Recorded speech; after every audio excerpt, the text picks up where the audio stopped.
Hi everyone, my name is Lauren Ganley.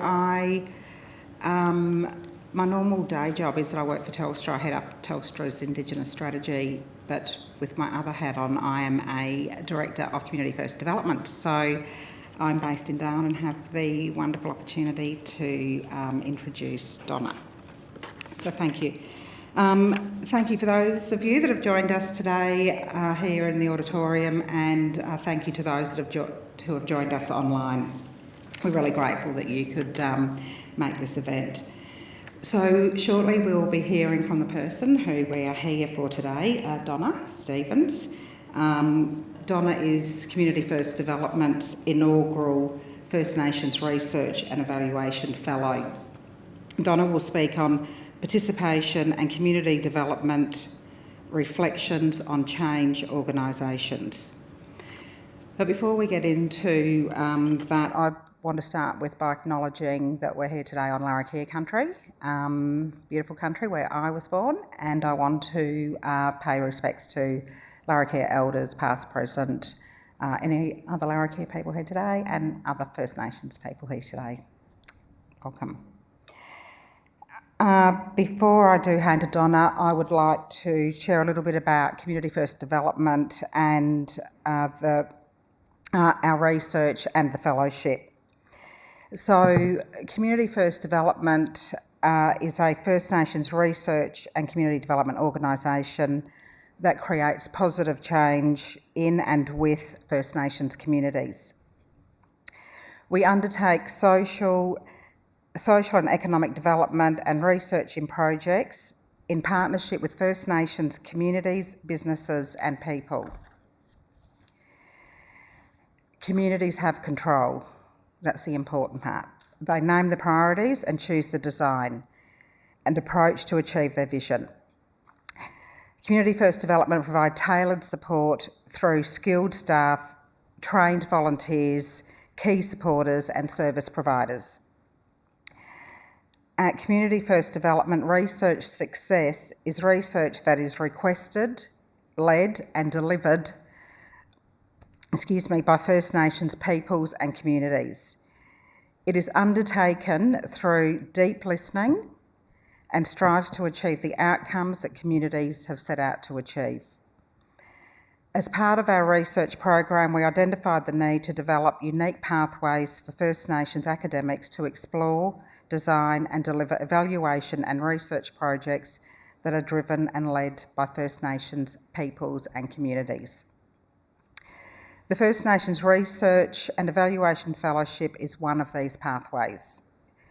The Inaugural Fellowship was launched in 2020, where early collaboration focused on developing communities of practice within Community First Development.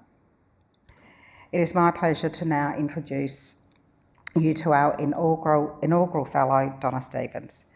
Donna is an Iwaidja woman of the Murran clan from northwest Arnhem Land, with 30 years of experience in education and research in the Northern Territory, focused on community engagement and educational and workforce outcomes for First Nations peoples.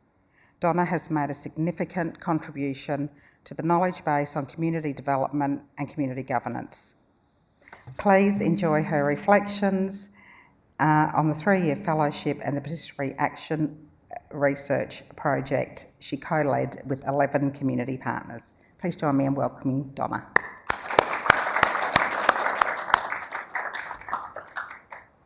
Thanks so much, Lauren. Thank you. Thank you very much. I'll just move through a couple of these slides here. So I'd like to acknowledge again the Aboriginal and Torres Strait Islander peoples on whose land we meet today, the Torres Strait, the Larrakia people. I'd like to acknowledge elders past, present and emerging, including those in the room with us today, and from those people online, the country on which you are on, and the Aboriginal peoples whose lands you live and work.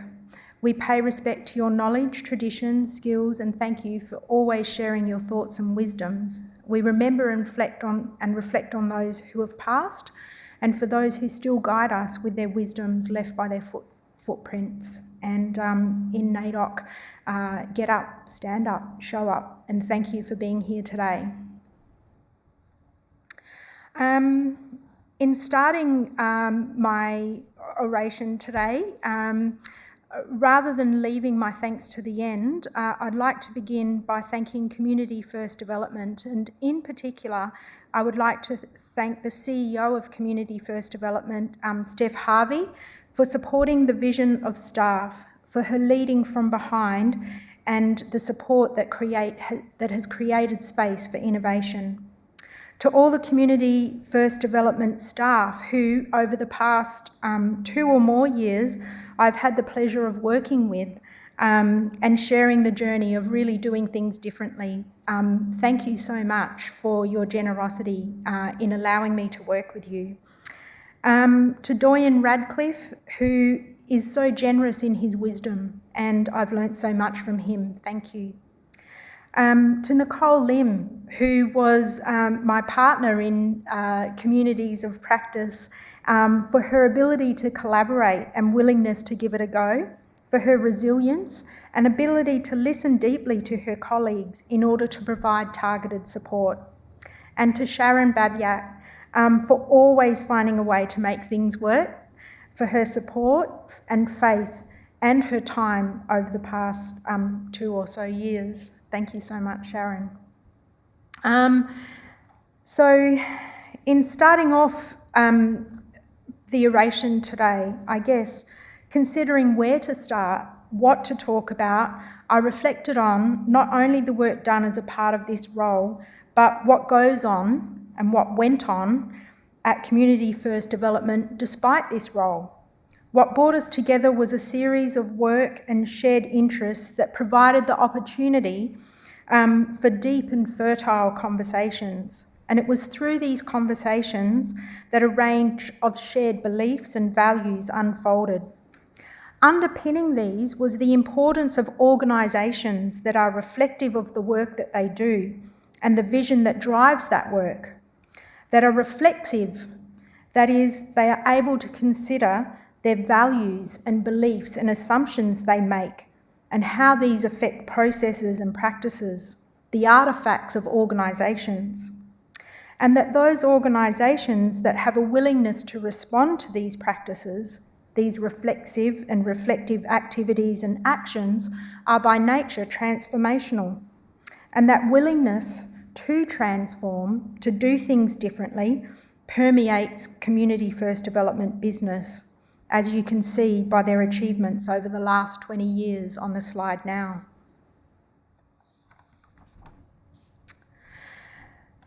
So what were some of the things that we talked about? Aboriginal and Torres Strait Islander, or First Nations ways of doing things, is the foundation of this work.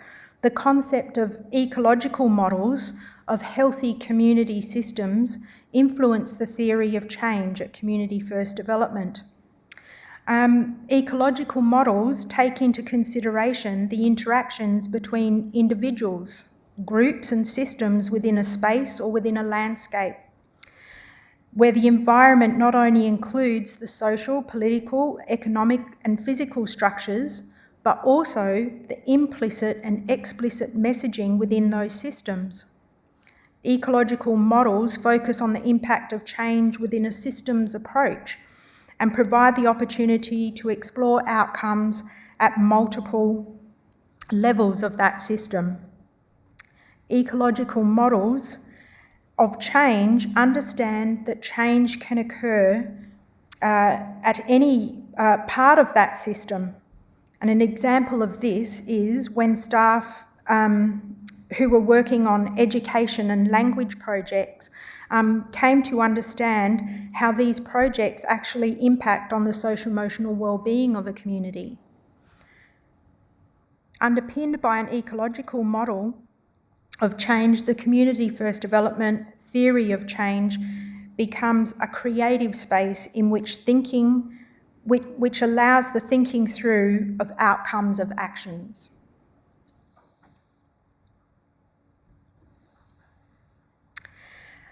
Change in transformational organisations is focused on goals or goals and systems and processes and practices that enable success. Change in transformational organisations is focused on the outcomes of action. A transformational system of change at Community First Development supported the understanding of contradictions between Western knowledge and Indigenous knowledge that enabled them to focus their efforts on the root cause of problems.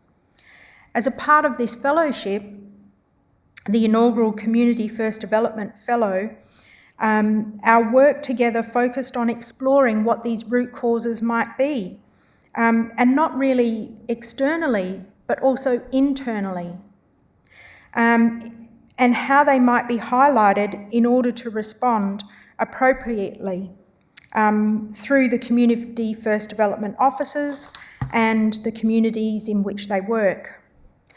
This became part of the Round 1 Community First Development Action Research Project, and I'm sure that people will go and have a look at the webpage where our reports are as well.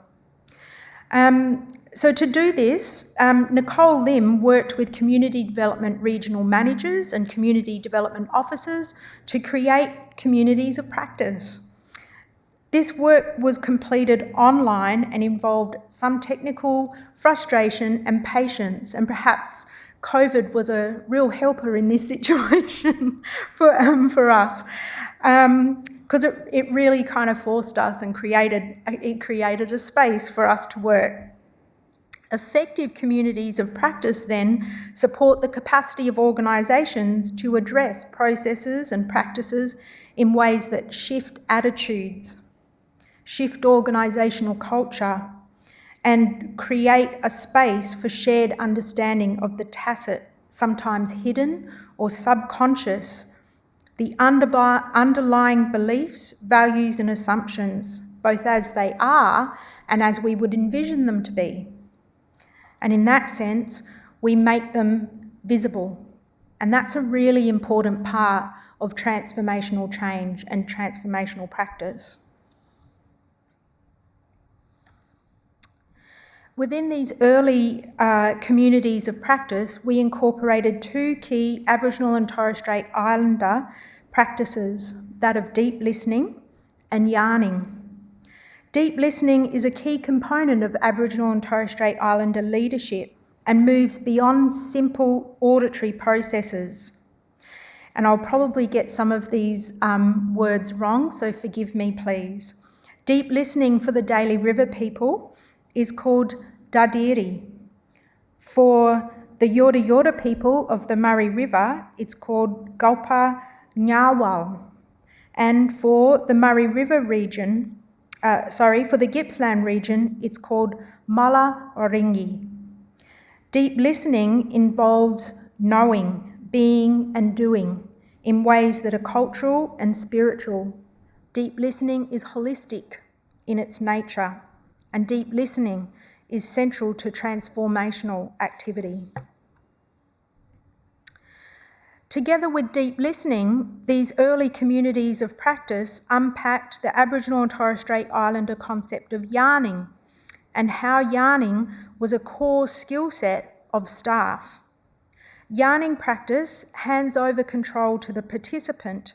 It's an active process rather than a passive one, and it's multi-layered. In the Northern Territory, through the work of Robin Ober, we call this kapati, or cup of tea. And anyone who has been with our families when they're having a cup of tea will know what I mean about being multi-layered, because Nana and Arnie know everything and hear everything, and they're there with you, telling you the stories that you need to hear. Yarning as a research methodology asks the interviewer to push aside their values and beliefs and assumptions and listen deeply, to build on the connections, not to what you are hearing, but to what is being said. And that's a real difference. By asking questions around what is being said, you create space for shared meaning and shared understanding.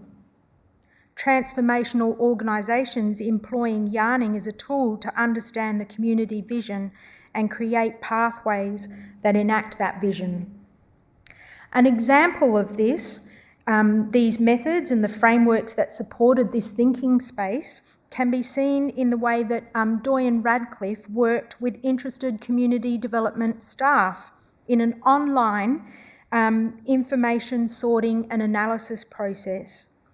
What this group of community practitioners did was build on the discussions, looking very carefully at the language that was used, their knowledge of community, and unpacking their own value systems to make sure that they were listening deeply and hearing what was being said. So from that, they produced thematic labels where they discussed, do we have this right? Is this what was said? Are we hearing it properly? This practice and the reflection and reflexive processes that developed through this created deep meaning and informed how the round 2 interviews, both the process and the practices, were then developed.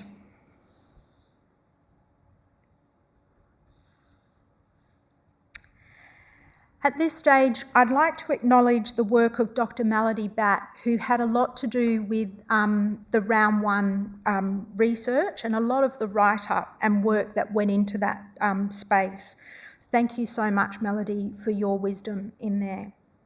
Having talked about some of the early foundations of our work together, the next stage was to look at what the data told us. The Action Research Project report is available online, but I'll go over just a couple of things now. And I guess as a part of that, we invited communities to address, invited by communities to address a range of needs and projects. Community first development understanding of governance practices is and was needed to create space for the necessary supports to achieve success. Governance requests were previously found to be increasing, so mapping governance practices and processes was a really logical step. As I mentioned before, the reports can be found on the web. And I guess rather than spoiling your reading of these, I'm going to ask you some questions so that while you're reading, you might think about this. What happens when Aboriginal and Torres Strait Islander communities are supported to undertake reflective and reflexive processes to explore understandings of themselves? What happens when we make space and time for community governance practices to lead action? And how can this knowledge support the dissonance and the disruption needed to make this space, this transformation that leads and strengthens Aboriginal community control?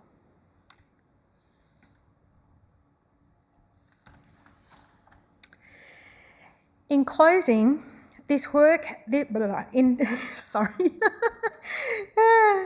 sorry people online. In closing, this work has led to an exploration of transformational organisations in real life practice and the way that these organisations flourish. The notion of flourishing sits well within ecological theories and systems of change. Flourishing includes 4 key components.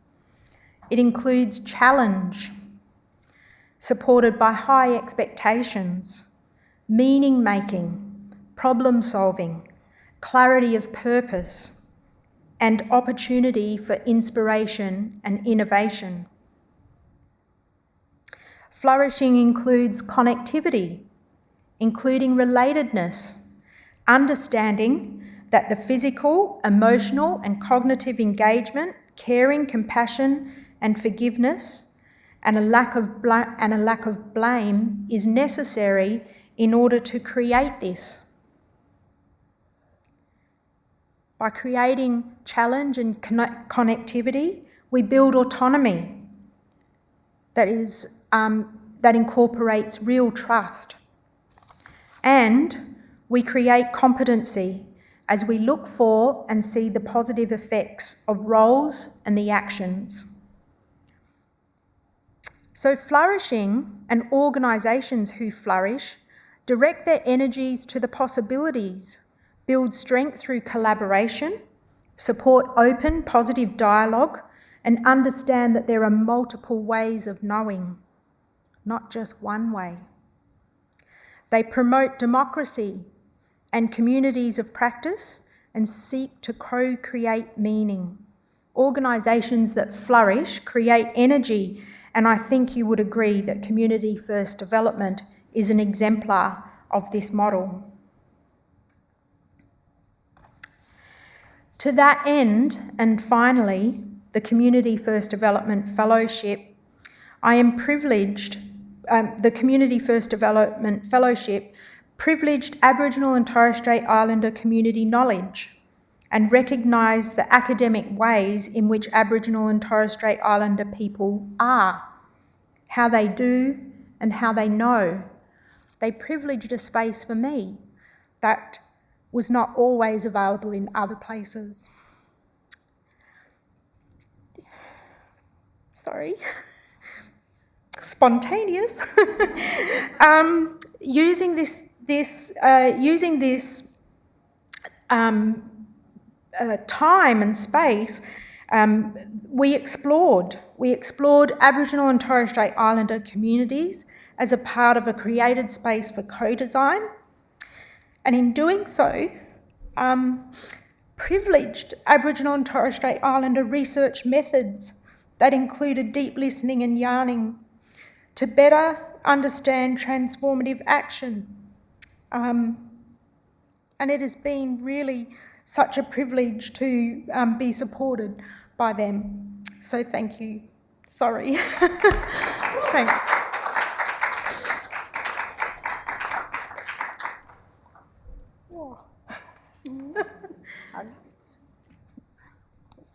I was getting teary too. Thank you. Thanks, Donna. That was really great. I personally loved that, and in the work that I do, it's always about deep listening, but there were some little gems in there that I'm going to steal going forward, and it was around, the deep listening around creating space for shared meaning and shared understanding. And I really love that, and I'll be taking that back into my Western world that I live in and work in. And of course, multiple ways of knowing. Yeah. And the generosity of all the people that you worked with. Thank you for sharing that. It was wonderful, and it was wonderful to have you as our inaugural fellow. You've done us proud, and it's had a really positive impact. So we did invite people to submit questions, and thank you to everyone that did. We got quite a few. We're not going to get through them all today, but Donna has kindly offered with us to help, not me, but you, to answer the questions that we don't get to today. So, but we do have a couple that I'll start with. So, Donna, what sort of impact would you expect to see if we had more change organisations working with First Nations peoples? I guess, going back to the findings, I would think that Aboriginal and Torres Strait Islander organisations would be able to better articulate and improve their own governance practices. So that comes back to those kind of reflective and reflexive practices that we would bring to the community and make space for that. To have that question, and I guess if we think about how that's going to benefit the research, then what that becomes is a part of genuine collaborative practices and genuine co-design. And then connecting transformative practices to that and to organisations. There are some measures of flourishing that actually occur. Those are things like organisational citizenship, and what that means is stronger ties to and between and within organisations. Where people are connected to the organisations, the way that people connect to community first development. They're invited in that sense. We also see, in-role performance. And in that sense, if we think about it, we're going to get some clarity around what's the role of community, what's the role of community leadership, what's the role of communication in community, and be able to actually talk about that, with the organisations that we're working with. And I guess that the really important part of that is that there's longer and more sustained engagement, which is really vital. From a really personal perspective, I guess academic work is not separate to communities and organisations. It's within them, it's how they do business. And I think Community First Development recognised that. They made that space for the academic to be working within the community and to recognise the academic work that was actually going on within their own organisation as well. Yeah. Thank you for that. The next question is, what is your key learning from the Participatory Action Research Project you did with the 11 communities across Australia? I think probably one of the really important things that we learnt was communities were really engaged in the process because they were really keen to actually explore their own practices, and the conversations that they had, created space for them to do that. The other thing that we found within this is that the space is really dominated by Western practices. So in exploring what does governance look like in our community, we had Western practices that were impacting Aboriginal ways of working, that really community, intergenerational, multi-dimensional space was kind of being eroded, and that was something that communities kind of, when we went back and had a talk to them, that was something that they wanted to continue to explore. And I think, the next part of the work is working with those communities in order to, to research further to what that looks like. That'd be amazing. Yeah. Donna, you were part of redesigning Community First Development's program theory. Do you have any advice for organisations designing programs in First Nation settings? Yeah, sure. Sure. As a community development works, and they work by invitation, and we can see the long history of them working in community, and the way that they work.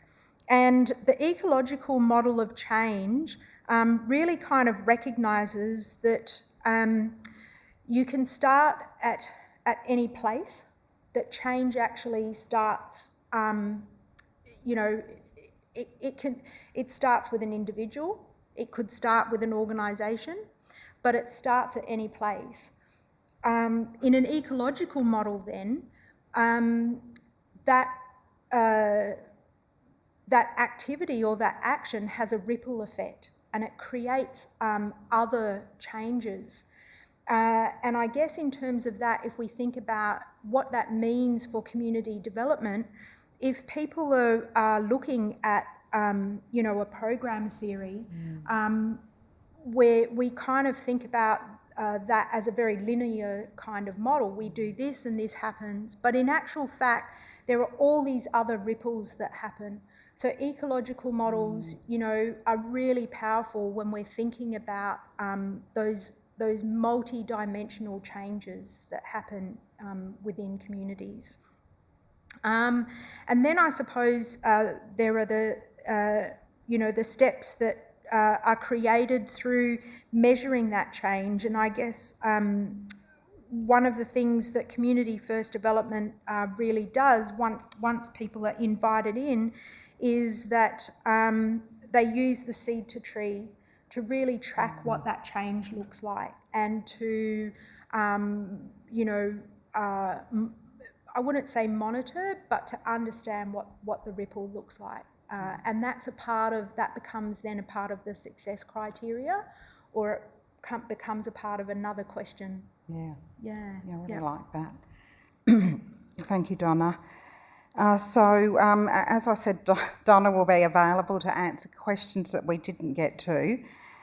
So that concludes the oration, and we want to thank Donna, and we have a little gift for you. Thank you.